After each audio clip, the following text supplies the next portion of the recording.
안녕하세요. 보안 담당자 신부장입니다. 저번 시간에는 HTTP 프로토콜에 대한 고급편 일부로 HTTP 헤더 구조의 변화와 특징을 살펴보았습니다. 오늘은 고급편 2부로 대표적인 프로토콜 버전 중 하나이며 현재까지도 많이 이용되는 HTTP 1.1을 기준으로 각 헤더의 구조를 상세히 살펴보고 리퀘스트와 리스판스의 프로세스 과정을 상세히 살펴보겠습니다. 알고는 있지만 자세히 설명하려면 조금 막막한 HTTP를 각 기능과 의미를 분석해 보겠습니다. 즉, 마법이 기술로 바뀌는 그 첫 번째 경험을 하게 될 것입니다. 그럼 시작하겠습니다. 먼저 HTTP 1.1 버전을 기준으로 컴퓨터에서 메시지를 만들어서 서버로 보내는 과정, 즉 리퀘스트와 리스판스의 프로세스 과정을 전체적으로 살펴볼까요? 가장 보편적인 예시로 네이버 첫 화면으로 불러오는 과정을 하나씩 분해해 보겠습니다. 네이버 첫 화면을 불러온다는 말은 다른 말로 하면 네이버는 첫 페이지를 요청하는 사람들에게 응답할 준비가 항상 되어 있다는 말이기도 합니다. 즉, 서버 기준으로 1단계는 요청 대기입니다. 네이버처럼 항상 요청을 대기하고 있다고 생각하시면 됩니다. 내 컴퓨터 기준으로 1단계는 무엇일까요? 네, 바로 요청 메시지를 구축하는 것입니다. 요청 메시지는 네이버를 첫 페이지로 불러온다고 했으니 컴퓨터 내부에서 어떤 일이 발생하는지 한번 살펴보겠습니다. 주소창에 naver.com을 입력하고 엔터를 땅 하고 치면 컴퓨터에는 안쪽에서부터 네이버를 찾기 위한 마법 같은 행동이 시작됩니다. 먼저 HTTP 헤더를 통해 원하는 데이터 포맷을 맞추고 TCP, UDP 헤더를 통해 서버의 상태 유무를 확인하고 바로 섹션을 맺을 준비를 합니다. IP 헤더를 통해서 네이버의 주소를 확인하고 이더넷 헤더를 통해서는 다양한 라우팅과 연결을 확인합니다. 참고로 네트워크는 보안에서 그림자처럼 항상 따라다닙니다. 나중에 TCP IP 프로토콜에 대해서 상세히 다뤄서 누구나 네트워크 분석이 가능하게 만드는 영상을 제작하도록 하겠습니다. 우리는 현재 HTTP 헤더를 학습하고 있으니 네트워크 영역인 TCP, IP, 이더넷은 그냥 마법이라고 생각하시고 지금은 일단 넘어가세요. 다음 2단계는 요청 메시지를 송신하는 것입니다. 즉, 메시지 보내기입니다. 송신할 때 HTTP 리퀘스트의 내용의 전문은 이렇게 나옵니다. 많이 복잡해 보이시죠? 걱정하지 않아도 됩니다. 이 부분도 하나씩 살펴볼 예정이니 조금만 참아보세요. 일단은 무엇인지는 모르겠지만 이런 내용을 네이버에 보내는구나 라고 이해해도 지금은 충분합니다. 다음 3단계는 응답이 들어올 때까지 대기하고 있는 겁니다. 이렇게 내 컴퓨터 기준으로 1에서 3단계까지 확인되면 요청 메시지를 기다리고 있으면 됩니다. 그럼 다시 서버 기준을 볼까요? 서버 기준에서는 1단계인 요청 대기를 지나면 2단계는 요청 메시지를 수신하는 것입니다. 즉, 메시지를 받는 것이죠. 서버 입장에서 계속 대기하고 있다가 내가 보낸 네이버 첫 페이지를 보여줘 라는 메시지가 네트워크를 통해서 네이버에 처음으로 받는 것이죠. 다음 3단계로 서버는 요청받은 메시지를 해석합니다. 네이버 입장에서 내 컴퓨터에서 보낸 전문을 해석하기 시작합니다. 조금 전에 그 복잡해 보이는 전문의 메시지를 해석하다 보면 내 컴퓨터에서 네이버의 첫 페이지를 보내달라고 요청하는구나 라는 것을 알게 됩니다. 지적 호기심이 높은 분들은 어떤 부분을 보고 네이버 첫 페이지를 요청하는 것인지 알게 되는 거죠? 라는 질문이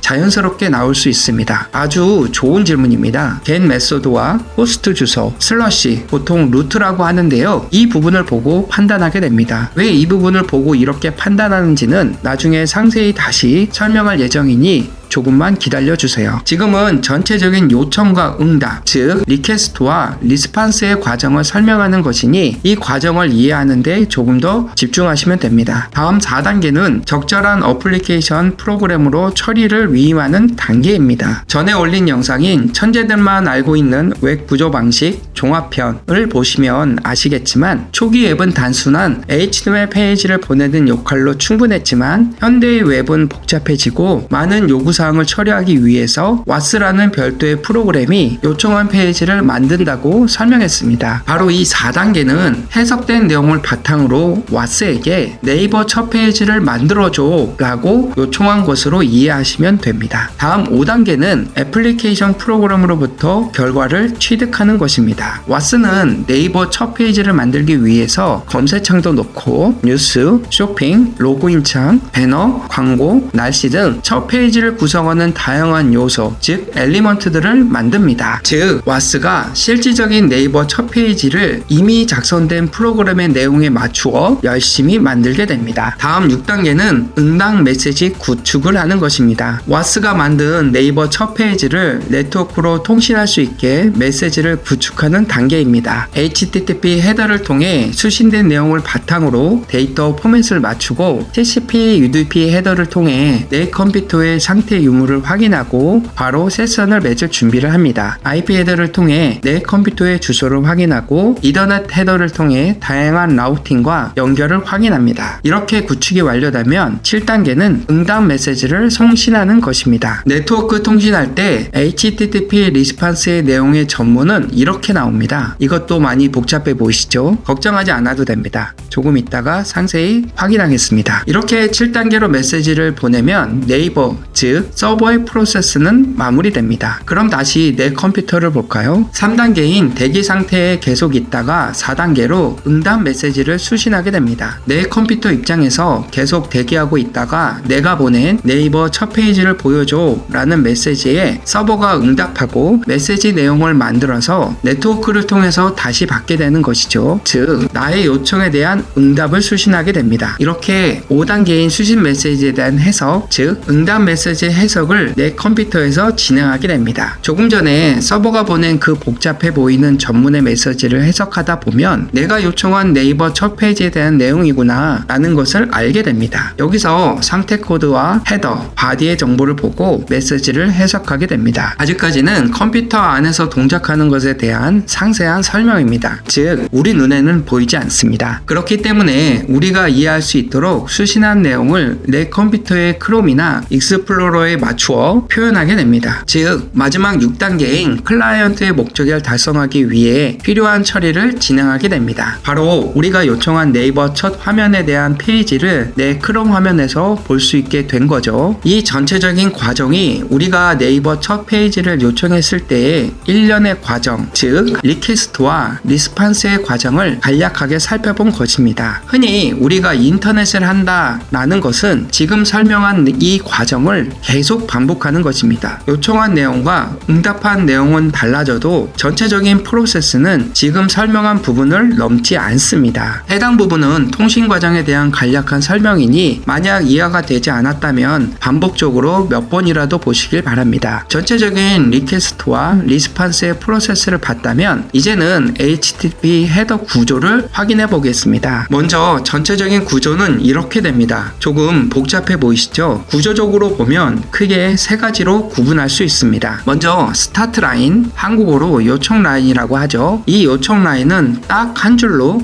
이루어져 있고 요청의 핵심 정보를 담고 있어요. 보통 이렇게 생겼습니다. 이 요청 라인은 세 가지로 구분할 수 있습니다. 먼저 메서드입니다. 보통 get, post 같은 방식으로 클라이언트가 무엇을 하고 싶은지를 표현합니다. 예를 들어 get은 서버의 데이터를 가져오고 싶다는 의미죠. 다음은 URL입니다. index.html 같은 형식으로 클라이언트가 어떤 리소스를 요청하는지를 알려줍니다. 다음은 HTTP 버전입니다. HTTP 1.1로 작성되며 이 요청이 HTTP 1.1 기준으로 만들어졌다는 것을 나타냅니다. 이 한 줄이 요청의 주소와 같은 역할을 하는 셈이죠. 다음은 헤더입니다. 여기서는 다양한 메타데이터가 포함되어 이 메타데이터의 핵심은 서버가 요청을 이해하고 응답을 준비하는 데 도움을 줍니다. 주요 헤더 몇 가지를 설명해 드리겠습니다. 먼저 호스트입니다. 서버의 도메인 이름을 말합니다. 호스트 naver.com.com처럼요. HTTP 1.1에서 필수적인 요소입니다. 다음은 유저 에이전트입니다. 유저 에이전트 헤더는 요청을 보내는 클라이언트의 환경을 설명해주는 정보입니다. 예를 들어 유저 에이전트 모질라 5.0, 윈도우즈 NT 10.0, 윈64, x64라면 하면 윈도우즈 10에서 크롬을 사용 중이라는 뜻이죠. 다음은 업세트입니다. 클라이언트가 수락할 수 있는 콘텐츠 유형을 정의합니다. 예를 들어 업세트 텍스트 슬러시 HTML이면 HTML 콘텐츠를 원한다는 의미입니다. 다음은 커넥션입니다. 연결을 유지할지 여부를 지정해 줍니다. 예를 들어 keep alive로 설정되면 한 번 연결이 되면 여러 요청을 처리할 수 있습니다. 그 외에도 리퍼런스, 쿠키와 같은 여러 헤더들이 있는데 각각의 다른 목적을 가지고 서버에 추가 정보를 전달합니다. 헤더가 끝나면 반드시 빈줄, 즉 CRLF를 넣어야 합니다. 이 빈줄이 무엇을 의미하냐? 바로 헤더는 여기까지입니다 라는 신호를 보내는 것입니다. 빈줄이 있어야 서버가 헤더가 끝났고 본문이 시작됐다는 것을 알 수 있어요. CRLF는 1R, 1N으로 표현됩니다. 마지막으로 본문, 즉 body입니다. 요청 본문은 요청의 데이터를 담고 있어요. 예를 들어 우리가 포스트 요청을 통해 서버로 데이터를 전송할 때 본문은 그 데이터를 담기게 되죠. 여기서 본문의 내용에 포함된 데이터는 다양한 형식으로 작성될 수 있습니다. 대표적으로 JSON이나 XML 또는 간단한 텍스트 형식 등이 있습니다. 본문의 내용이 있다면 컨텐츠 타입 헤더로 데이터의 형식을 지정해 줍니다. 예를 들어 JSON 데이터 형태라면 컨텐츠 타입 애플리케이션 슬러시 JSON 같은 식으로 말이죠. 그럼 지금까지 설명해 드린 것을 모두 합친 HTTP로 네이버 요청의 예시를 한번 볼까요? 바로 이렇습니다. 이 예시는 get 요청이라는 본문의 내용은 없지만 요청의 구조가 어떻게 이루어지는지 이해하기엔 충분하죠. 결론입니다. 오늘은 웹의 리퀘스트, 리스판스의 프로세스 과정을 상세히 알아봤습니다. 또한 HTTP 구조를 스타트 라인, 헤더, 빈줄, 그리고 바디로 나누어 설명해 보았습니다. 각 요소들이 어떠한 역할을 했는지 이해하셨다면 이제 HTTP 요청을 더 잘 이해할 수 있을 겁니다. 다음 시간에는 간략하게 설명한 메소드, 헤더 필드에 대한 상세한 설명을 하면서 보안 관점에 봐야 할 점은 무엇이 있는지 자세히 설명하도록 하겠습니다. 그리고 제 채널이 작아서 다시 찾아오시기 힘드실 거예요. 구독하시면 보안 담당자로서 업무를 수행하는데 여러 도움을 받을 수 있도록 다양한 콘텐츠를 제공하겠습니다. 그럼 다음 영상에서 뵙겠습니다. 감사합니다.